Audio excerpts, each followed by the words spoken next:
Celle qui fait la une, bien sûr, aujourd'hui, c'est la fonction publique. Plus de 5 millions de fonctionnaires étaient appelés à manifester cet après-midi un petit peu partout en France, dont à Lille.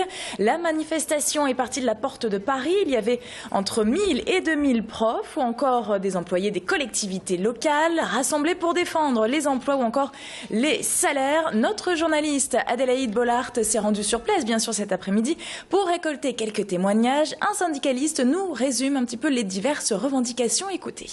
La journée de carence mise en place par le gouvernement précédent est toujours en place. Le gel du salaire qui est en place depuis 3 ans est toujours maintenu pour l'instant par le gouvernement également. Donc on souhaite là un dégel comme les températures, il faut que ça remonte. Et la réforme des rythmes scolaires proposée par Masson-Peyon ne nous convient pas. Nous souhaitons réécrire ce projet pour améliorer les conditions de travail des enseignants et les conditions d'apprentissage des élèves. Petit zoom aussi sur la CAF du Nord. La direction de la caisse d'allocation familiale, également service public, donc a décidé de fermer les accueils le jeudi, fermé donc au public, le jeudi toute la semaine et toute l'année.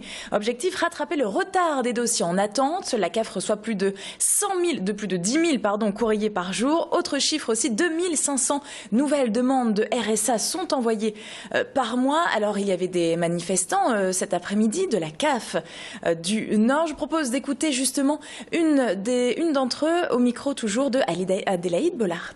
Le département du Nord était ciblé par rapport à une enquête sur le RSA, aller chercher des candidats, parce que vous savez qu'aujourd'hui tous les prétendants au RSA ne se déclarent pas. Donc là le gouvernement a décidé d'aller les chercher. Donc le département du Nord est ciblé comme un des 8 à avoir cette mission.